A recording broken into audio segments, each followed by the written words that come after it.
Alhamdulillah, asyhadu an la ilaha illallah, asyhadu anna Muhammadan abduhu wa rasuluh, la nabiyya ba'da. Allahumma shalli wa sallim wa barik alaihi, amma ba'du. Hadirin hadirat sekalian, saya sebut saja semua hamba-hamba Allah yang mulia, khususnya Ibu Suryani dan Ustadz Satiri yang kami cintai. Ini peringatan ulang tahun Ibu Suryani. Ibu-ibu yang di sebelah kanan atas sayang dan cinta tidak pada Ibu Suryani? Coba buktikan dengan tepuk tangan yang keras. Terima kasih. Yang di sebelah sini lebih sayang atau tidak? Kalau betul lebih sayang, tepuk tangan lebih keras lagi. Sekarang yang di bawah sayang tidak sama Ibu Suryani? Terima kasih. Hadirin hadirat sekalian, ketika di Arab Saudi, yang katanya tempat lahir ajaran Islam, sampai sekarang pun para perempuan belum boleh nyetir mobil sendiri, belum bisa banyak melakukan aktivitas bagi masyarakatnya. Tapi Ibu Suryani sudah tumbuh menjadi tokoh nasional. Bayangkan, di tempat lahirnya Islam, perempuan masih belum bisa berdaya. Tapi sudah ada wanita Betawi di kampung Melayu, nggak jauh dari Kali Ciliwung, tapi bisa jadi tokoh nasional, hebat bukan? Tepuk tangan untuk Ibu Suryani. Coba lihat surat An-Nisa ayat 34. Ingat-ingat saja deh, 434. Surat An-Nisa itu surat 4. 434. A'udzubillahi minasyaitonir rajim. Ar-rijalu qawwamuna 'alan nisa. Laki-laki adalah pemimpin bagi para perempuan. Biasanya ayat ini di stop sampai di situ. Pokoknya kalau udah laki-laki pemimpin, laki-laki pemimpin, laki-laki pemimpin. Persoalannya laki-lakinya mampu tidak? Mau tidak? Peduli tidak? Belum tentu. Dan memang ayat tidak berhenti sampai di situ. Laki-laki adalah pemimpin bagi para perempuan. Bima faddalallahu ala ba'din. Berdasarkan apa yang Allah karuniakan. Bima faddallahu ba'dahum ala ba'din. Berdasarkan apa yang Allah karuniakan kepada para laki-laki melebihi perempuan. Jadi bukan semata-mata karena kelelakiannya jadi pemimpin. Tapi karena si laki-laki itu Allah karuniakan kelebihan, potensi. Dan ini belum selesai. Ya. Apa potensinya? Yang umum Allah berikan yang segera bisa kita lihat. Pertama, laki-laki diberikan potensi fisik yang lebih kuat. Kedua, laki-laki diberikan nyali keberanian yang lebih tinggi. Ketiga, laki-laki diberikan kesiapan untuk main keras, berperang, berkelahi. Yang keempat, laki-laki diberikan kecenderungan untuk lebih rasional. Maka dengan kelebihan-kelebihan potensi ini, wajar si laki-laki bisa berbuat lebih banyak. Dan itu sangat cocok untuk tahap kehidupan agraris. Di zaman dulu, orang hidup menggembala onta dan kambing. Perlu yang fisik kuat, nyalinya berani. Di zaman dulu orang berdagang harus mengarungi gurun pasir, berbulan-bulan menghadapi hantaman badai musim panas, musim dingin. Perlu yang berani menghadapi penyamun, berperang, berkelahi. Itu betul. Maka dengan kelebihan-kelebihan potensi yang Allah berikan pada laki-laki, si laki-laki lebih produktif. Setelah si laki-laki produktif, wa bima anfaqu min amwalihim. Si laki-laki itu menginfakkan hasil produksinya, dia infakkan kepada kelompok lain, kaum perempuan. Dia berbagi, dia berkontribusi. Jelas, ayat itu menyatakan laki-laki pemimpin bagi perempuan bukan semata-mata karena kelelakiannya. Tapi karena si laki-laki punya potensi yang difungsikan. Dia mengaktifkan potensinya. Dia fungsikan, dan kemudian dia berkontribusi, dia berbagi, memberikan manfaat. Jadi laki-laki pun menjadi pemimpin bukan semata karena kelelakiannya, tapi karena fungsinya, karena kontribusinya. Sekarang zaman sudah berubah. Orang hidup tidak hanya menggembalakan onta dan kambing di gurun pasir.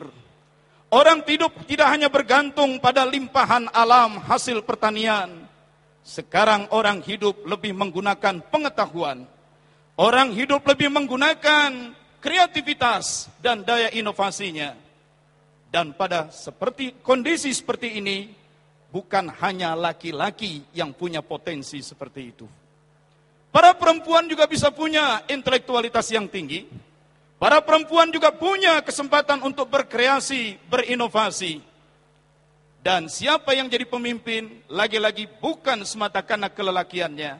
Siapa yang mampu menjalankan fungsinya, siapa yang mampu memberikan kontribusi, manfaat bagi orang banyak. Dan itu dibuktikan oleh Ibu Suryani. Oleh sebab itu, sebagai penutup, karena yang hadir ini adalah seluruhnya anggota Majelis Taklim yang terhormat, dan memang sekarang Majelis Taklim lebih terhormat dari Majelis Permusyawaratan Rakyat. Saya ingin sampaikan pesan untuk menjadi pemimpin bukan semata-mata karena kelelakian, tapi karena fungsi dan kontribusi. Saya cerita sedikit. Waktu anak saya perempuan lulus SD, perpisahan sekolah. Yang nilai matematik tertinggi, maju ke panggung. Bahasa Indonesia tinggi, maju. Nilai ini, nilai itu, maju. 16 orang naik ke panggung. Hanya 2 laki-laki.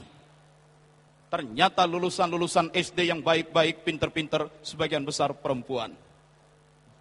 Terus satu saat saya ngobrol dengan Dr. Arif Rahman. Beliau masih jadi kepala sekolah SMA Lab School. Pak Arif, gimana nih fenomenanya? Sekarang kebanyakan yang lulus sekolah, prestasi tinggi-tinggi itu anak-anak perempuan. Di SD, anak saya lihat begitu. Oh, bukan di SD saja. SMP, SMA, begitu juga.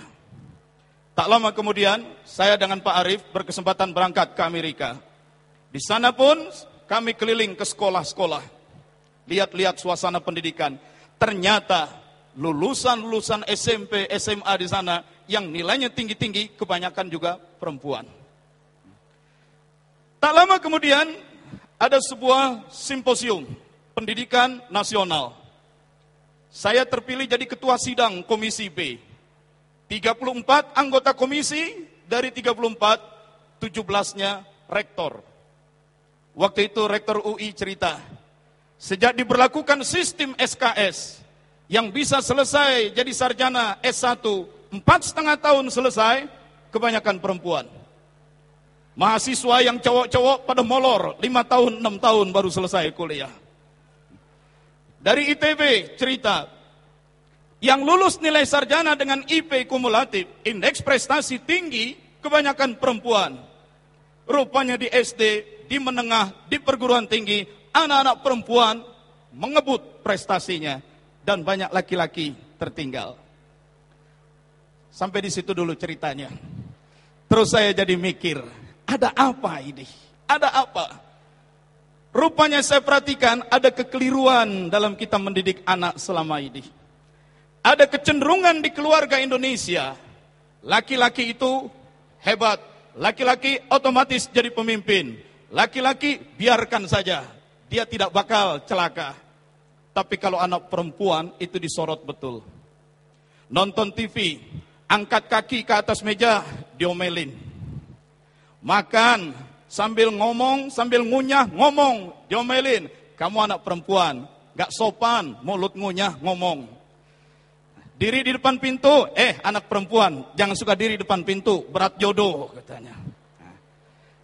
Kamu kan anak perempuan, lihat tuh adikmu yang kecil pipis. Bantu ibumu ganti popok adikmu. Kamu kan anak perempuan, bantu dong ibumu cuci piring. Jangan selesai makan tinggal. Anak perempuan sikapnya selalu disorot. Jangan duduk sembarangan, jangan ngomong sembarangan, jangan bertingkah sembarangan. Anak perempuan selalu dituntut, bantu ibumu nyapu, bantu ibumu nyuci piring, bantu ini. karena anak perempuan serba dituntut, serba disorot, apa yang terjadi? Si anak perempuan tumbuh menjadi dewasa dengan sikap berhati-hati. Sebab dia tidak mau ditegur. Dia tumbuh dengan sikap hati-hati dan dia tumbuh dengan sikap selalu peduli menolong orang lain. Tetapi anak laki-laki kita, yang perempuan harus bantu ibu, yang perempuan harus sopan, anak laki-laki cenderung kita umbar, kata orang Betawi. Biarin deh, dia mau kemana, jatuh juga nggak apa-apa. Anak laki-laki ada bekas luka, ada codet, nggak apa-apa. Kalau anak perempuan ada bekas luka, ntar nggak laku, katanya. Jadi si laki-laki serba diumbar, dibebaskan. Tapi apa yang terjadi? Tumbuhlah anak laki-laki tanpa ada sorotan, tanpa ada tuntutan. Dia tumbuh secara liar, tanpa komitmen, tanpa tanggung jawab. Ini yang kemudian kita lihat dalam masyarakat kita. Istrinya bangun pagi-pagi, sudah sholat subuh, menanak nasi, nyiapkan sarapan. Suaminya belum bangun subuh. Berangkat kerja, dua-duanya juga kerja. Dua-duanya juga nyari nafkah. Begitu pulang kerja, suami capek, angkat kaki, nonton TV di depan TV. Istri masih mandiin anak, nyiapin makan malam, bantu anak ngurus PR. Saya tidak mau terlalu memberikan sebuah pertentangan yang kuat antara laki perempuan. Tetapi kalau kita mendidik anak laki-laki tidak penuh kepedulian, mendidik anak-anak perempuan dengan penuh perhatian dan kepedulian, maka anak perempuan akan tumbuh kepemimpinannya lebih hebat dan yang laki-laki lemah. Bukan soal siapa menang siapa kalah, tapi yang jelas kalau salah satu, kalau masing-masing tidak menjalankan perannya yang baik, yang celaka adalah umat ini juga. Yang celaka adalah umat. Sementara ada kecenderungan di DPR, di pengurus partai, untuk dapat 30% saja masih susah para perempuan. Tapi yang lulus sekolah nilainya bagus-bagus perempuan. Yang lulus kuliah nilai bagus-bagus perempuan. Tiba-tiba para lelaki, semua harus kami yang pimpin. Padahal tidak tumbuh dengan kewaspadaan yang tinggi. Nah, ini semua membuat celaka